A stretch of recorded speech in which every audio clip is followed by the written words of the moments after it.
Oamenii în așa hal s-au pervertit încât că îl refuzau pe Dumnezeu.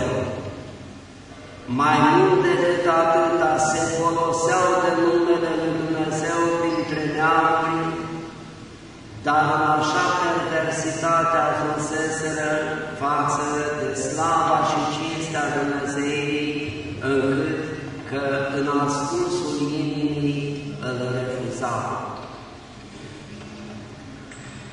Pentru acest motiv și Dumnezeu le-a stins ungerea din poporul Lui și le-a venit un ultim cârmuitor, rege împărat din neamul Idumeu pe Irod, care se tâlcuiește în ebraică minte de piele.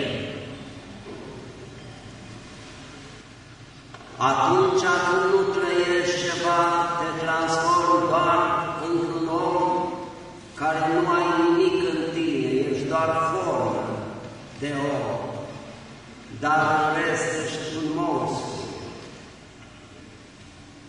La timpul acesta și oamenii vor deveni ca aceia de atunci. Vor căuta să-L caute pe Dumnezeu în momentul primejdiei, în momentul necazului sau în momentul unui scop anume al lui trupesc.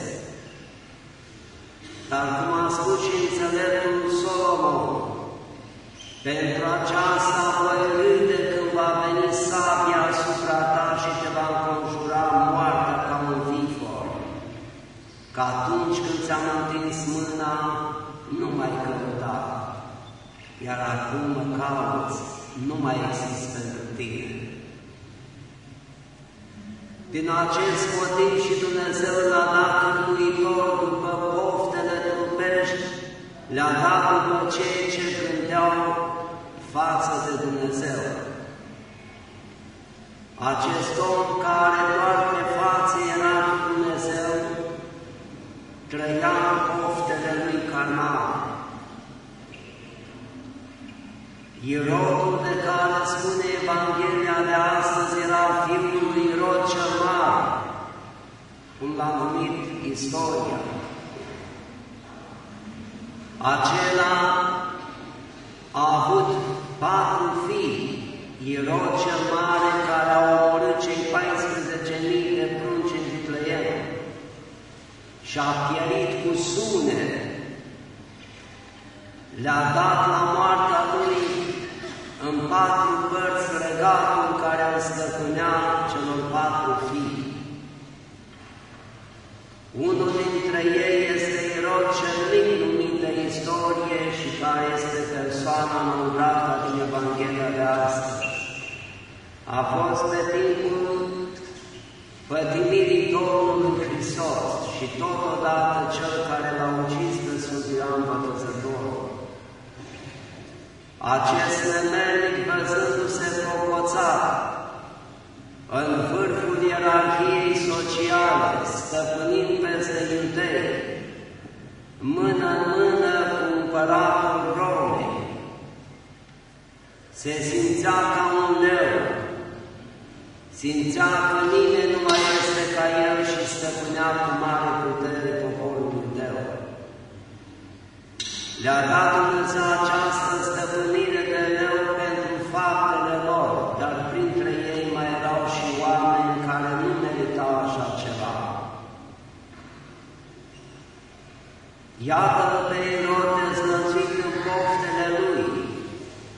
El era căsătorit cu fiica împăratului Siriei, Areta. Acea fiica împăratului era o femeie demnă și cinstită pentru el. Era supusă, dar văzând-o pe cumnata lui pe Erodiada, soția lui Filip, a tânjit după frumusețea ei și așa a făcut demersul încât a luat-o de nevastă, alungând-o pe cealaltă. Multă supărare a făcut împăratului Siriei, Areta,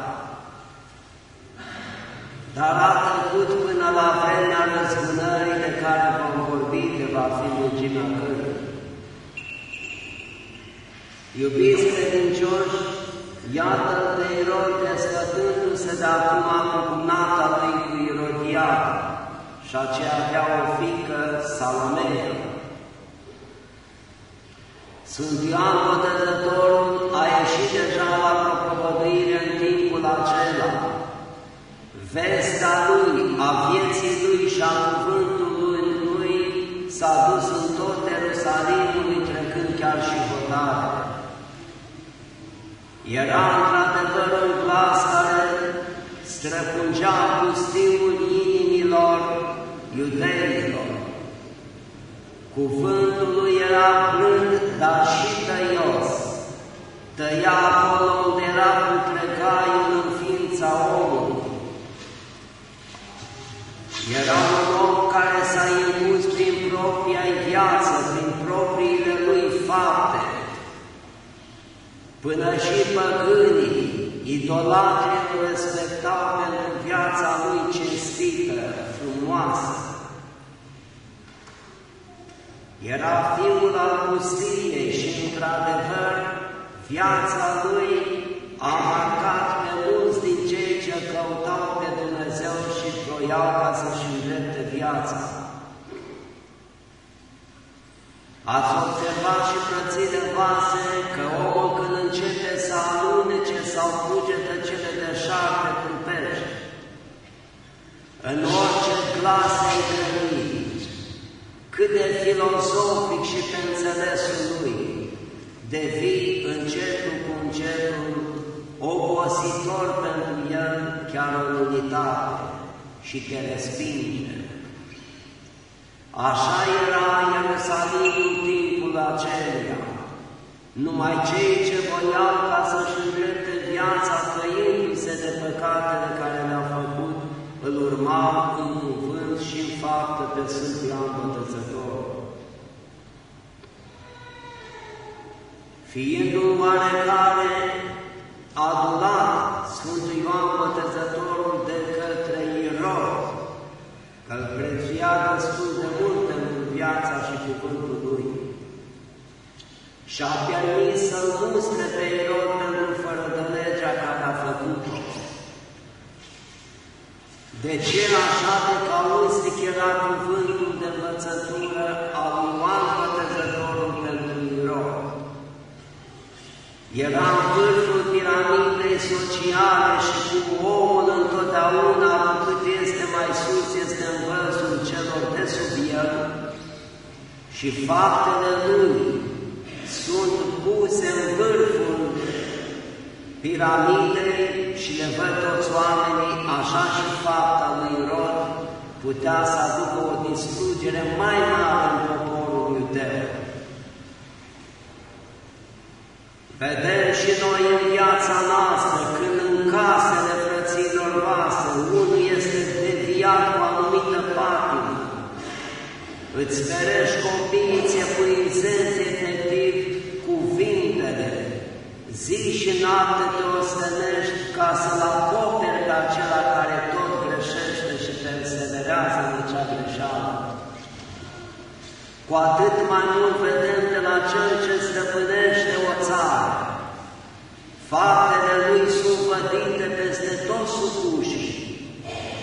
Și din acest motiv Irod era mustrat ca nu cumva supușii lui, adică imperiul lui, să procedeze la fel. Sfântul Ioan îl mustra mereu și îi spunea: nu este bună fapta care a făcut-o, alungându-ți legitima ta soție și luând-o pe cumnata ta. În legea iudaică era scris că de va muri fratele, poate să-și ia cel viu rămas în viață necăsătorit să-și ia pe cumnata lui, dar numai cu condiția în care el nu a avut, cel care a murit nu a avut fii. Aici erau două nelegiri la Irod. Irodiada avea fiică de la Filip, fratele lui Irod. Și în al doilea rând, Irod era căsătorit, dar a făcut două nelegiri, că a rugat soția rănindu-se și fiindcă un despot și-a permis ca să facă acest lucru. Cea mai furioasă persoană dintre cei doi era Irodiada. Cum să nu-i placă ei să fie la coasta lui Irod împărăteasă? A trecut peste toate legile morale, s-a îmbrăcat în imoralitate și tângea ca să-l ucidă pe Ioan să închidă această gură.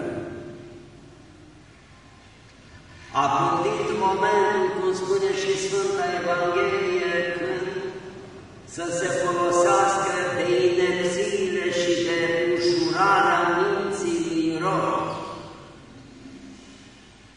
Și așa s-a făcut că atunci când Irod își serba ziua de naștere și adunându-și generalii, conclavul lui,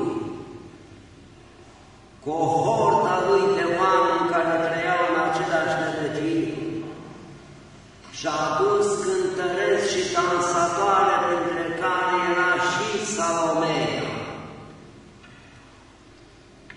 Fiind cu mintea înmăiată în aburi alcoolului, a rămas atât de fascinat la dansurile lascive ale Salomei, încât că a chemat-o după ce a făcut acel dans și a spus: "Cere-mi ce vei vrea și îți voi da până la jumătate din împărăția mea."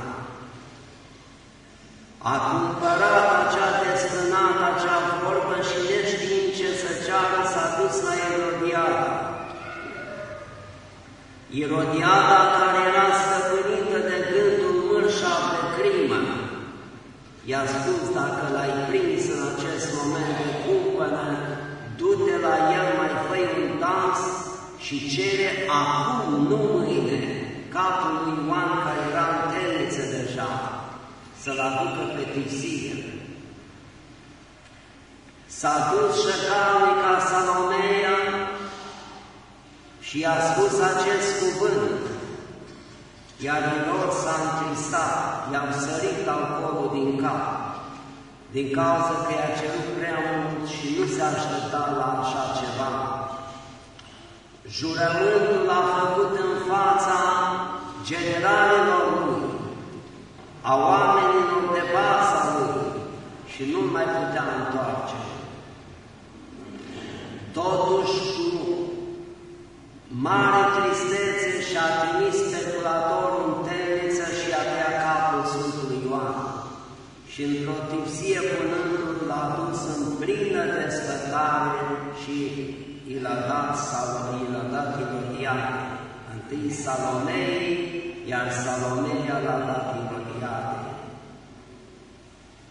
Credea Irodiada că a scăpat de glasul, de limba, de mintea, de omul care o mustra pentru fără de legea ce s-a făcut la curtea imperială, dar n-a fost așa.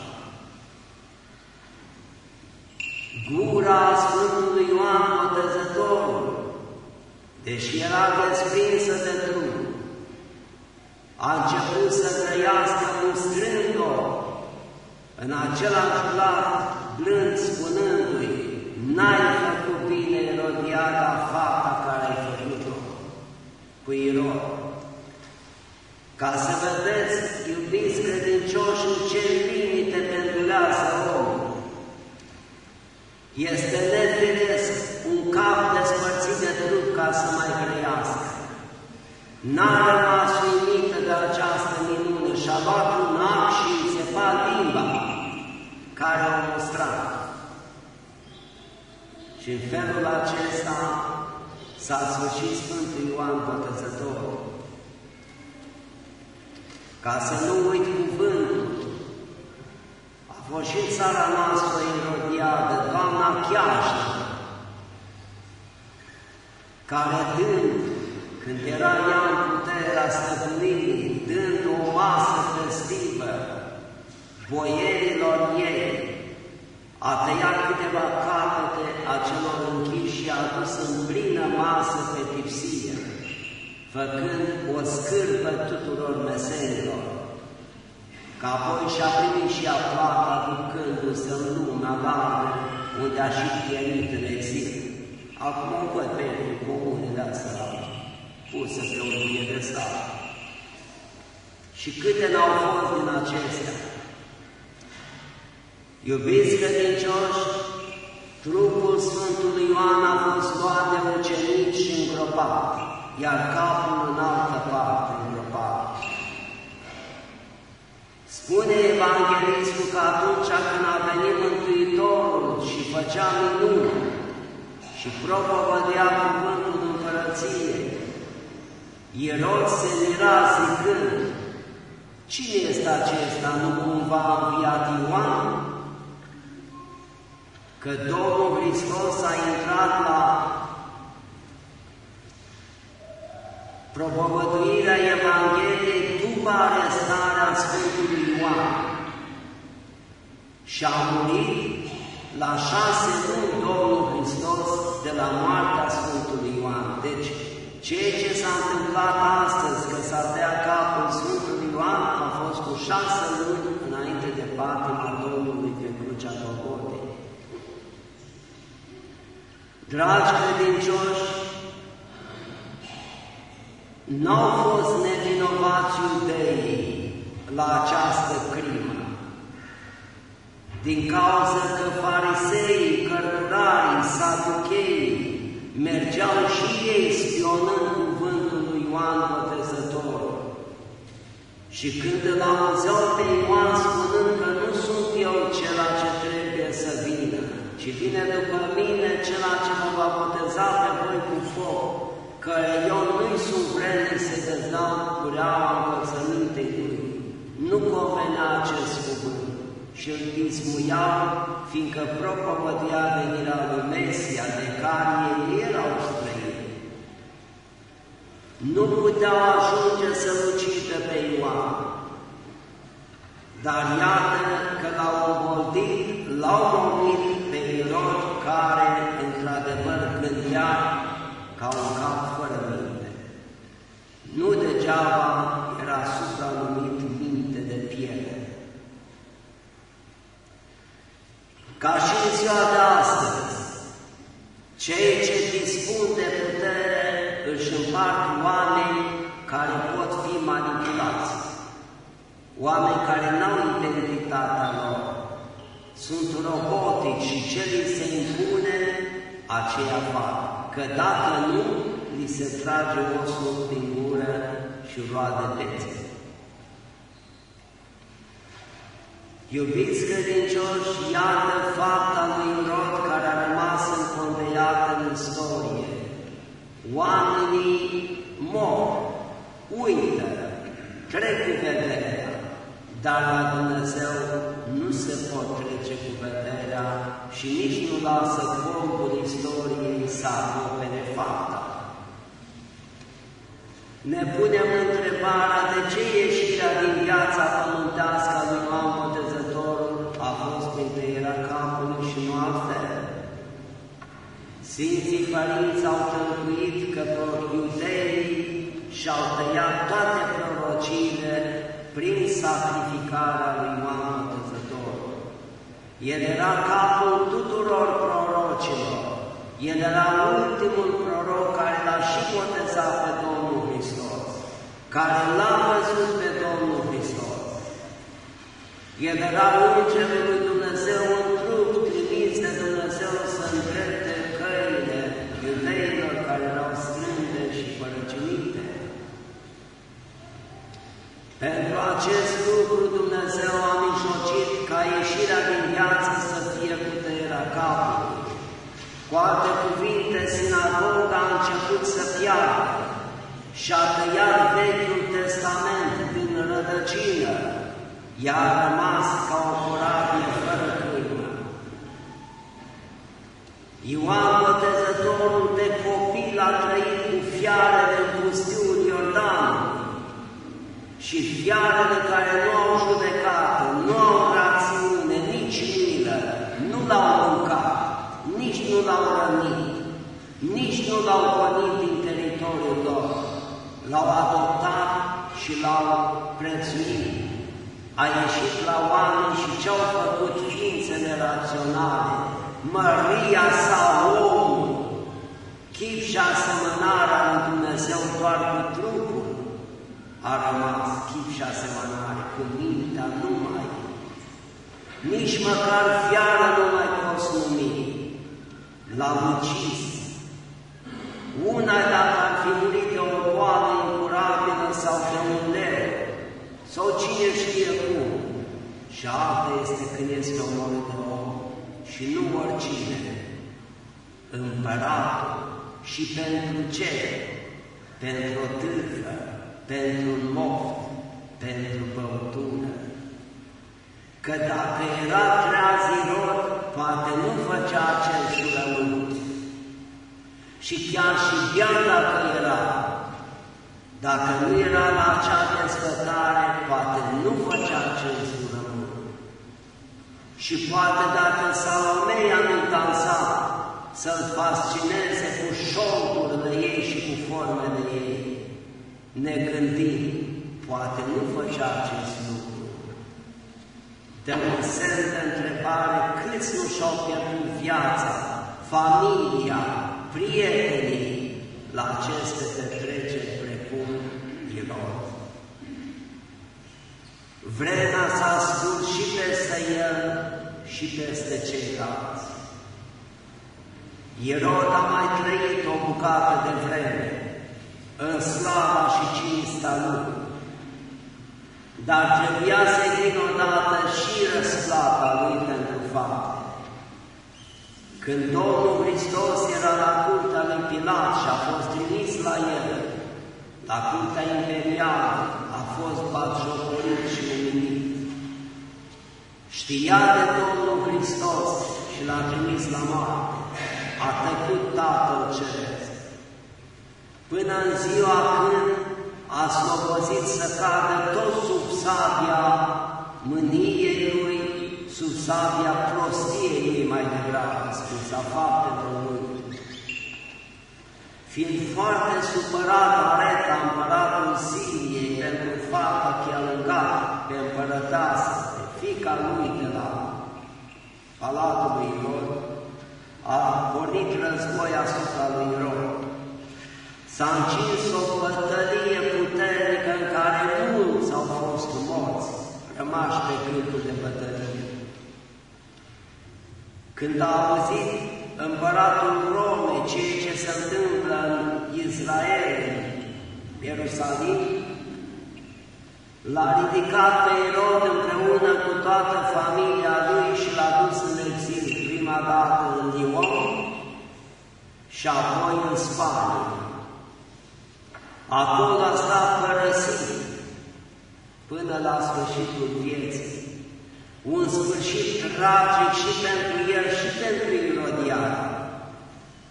Dar mai tragic a fost pentru Salomea, că într-o iarnă, vrând să treacă un târâu, a trecut pe un pod de gheață și și-a spart gheața și nu s-a scufundat, ci a rămas numai gâtul prins în gheață. Era imobilizată în acei sloi de gheață și apoi a strangulat încetul cu încetul gheața. Cum a făcut, cum a dansat la curtea lui Irod, pentru capul Sfântului Ioan Botezătorul, așa în spasmele morții a dansat, dar într-o altă variantă, pe altă scenă, fără spectator. Fapta ei din Ierusalim nu a fost uitată de Dumnezeu. Să nu credeți că a mânat Dumnezeu sau în toiul verii i-a înghețat apa, așa să-i fie moartea. Ea a putut să treacă pe acolo. N-a suferit o gheață. S-a spart și s-a imobilizat doar la gând. Atât a dansat acolo, trupul, că nu ajungea la pământ. Era într-o apă adâncă, acolo unde s-a scufundat și a pierit, că apoi trupul l-a luat apa și l-a dus sub gheață și capul i-a rămas mărturie de gheață. Iubiți credincioși, e o simplă faptă, câte nu sunt în viața oamenilor și în istorie, dar pentru ea a fost capitală această faptă. I-a venit judecata. Oare stăm și ne gândim? Nu fi gândit iar dansul acela când s-a luat capul Sfântului Ioan în spasmele morții? Ceaușescu când o fi pierit și el, dacă o fi pierit acolo la Târgoviște, și de eu n-am crezut niciodată. Că acum cred că-i pierit și el. Nu s-o fi gândit la crimele lui, Stalin și toți nebunii lumii și cei de astăzi. Atunci când le vine sabia morții, oare nu se gândesc la ceea ce au făcut? Iată, dragi credincioși, faptele care ar trebui să le gândim întotdeauna când le facem și le trecem prin filtrul minții. Trebuie să fim atenți, pas cu pas la tot ceea ce facem, cât de mici suntem sub soare. Să nu credeți că întotdeauna oamenii mari fac fapte mari și oamenii mici pot să facă fapte de răsune. Chiar bune, dar în majoritatea cazurilor rele. Fapta lui Irod și moartea Sfântului Ioan Botezătorul sunt diametral opuse, sunt la antipozi.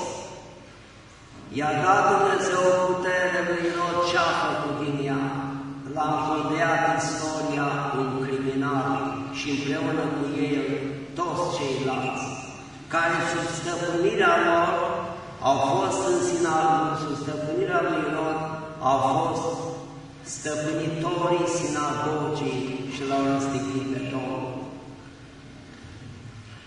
Iubiți credincioși,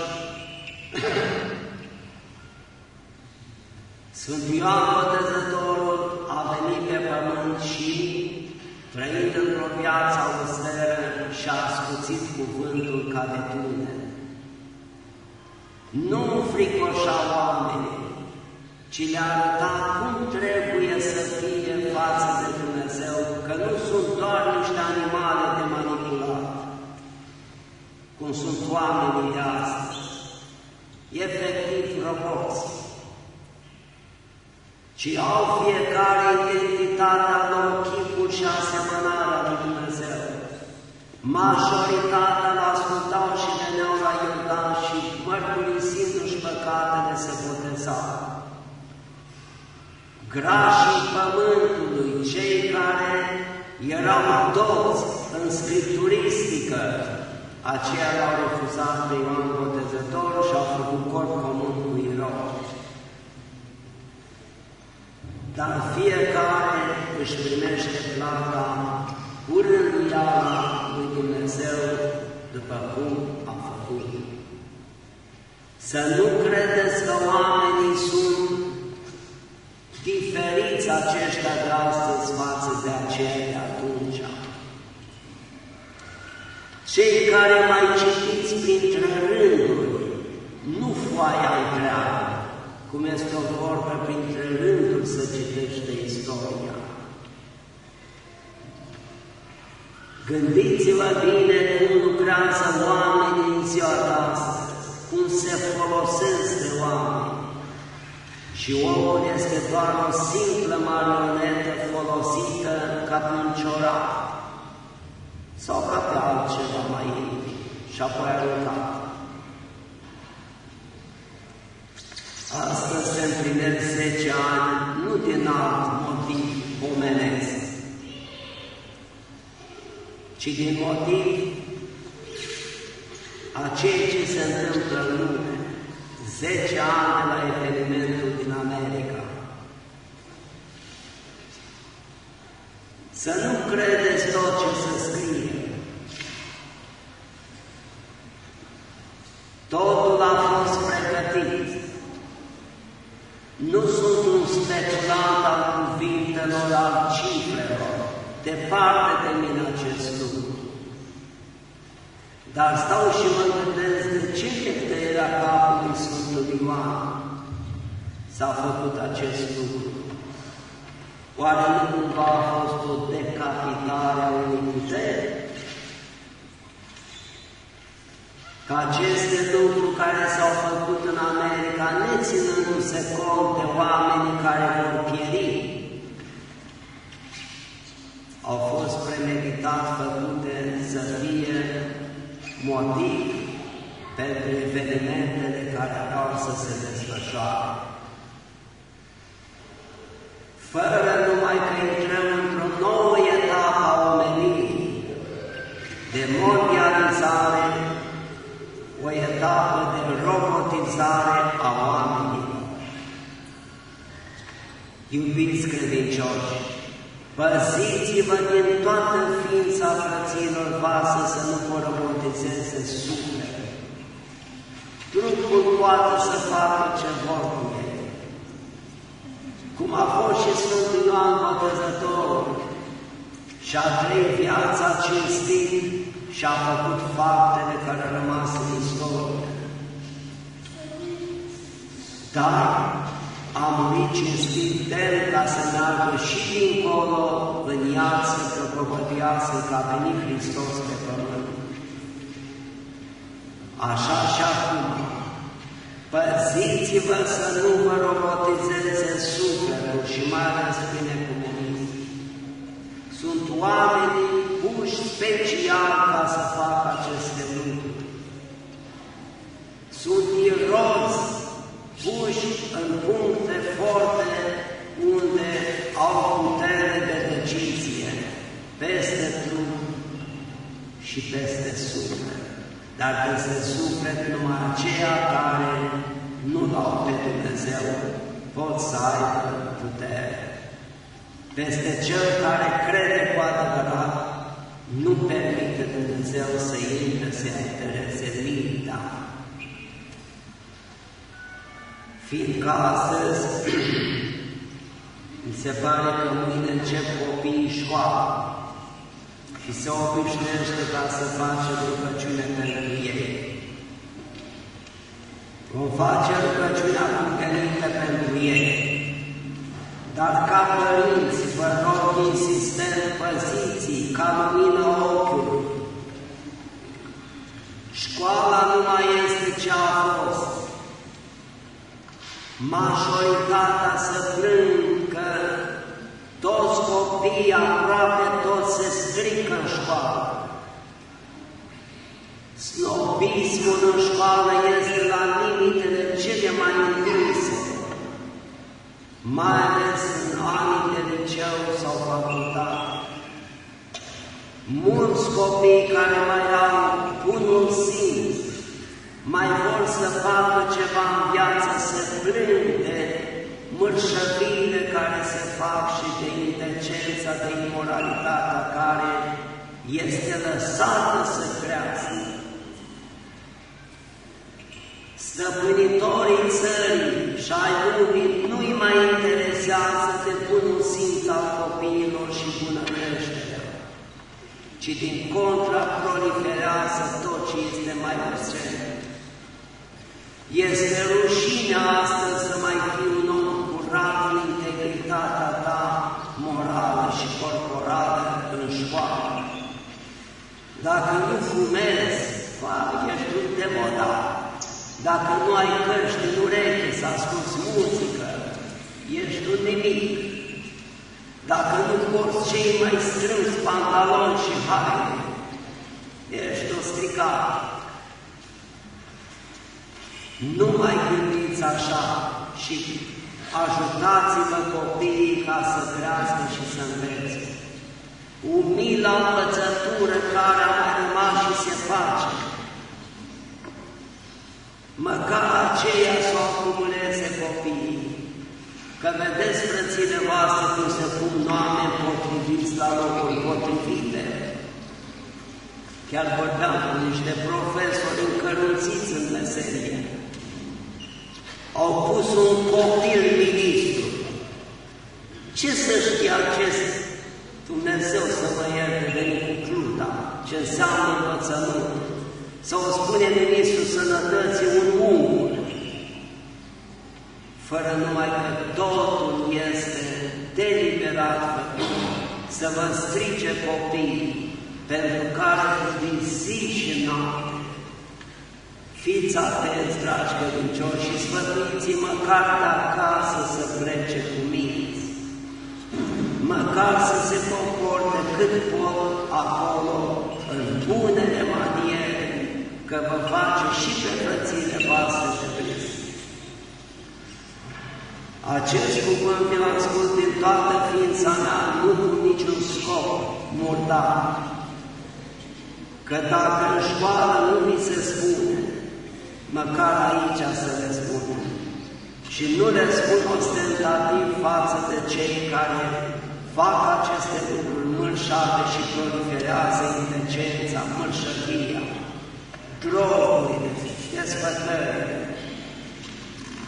Fiecare are minte de înțeles și ca atare vă invit cum veți lucra și cum vă veți osteni, așa veți dormi.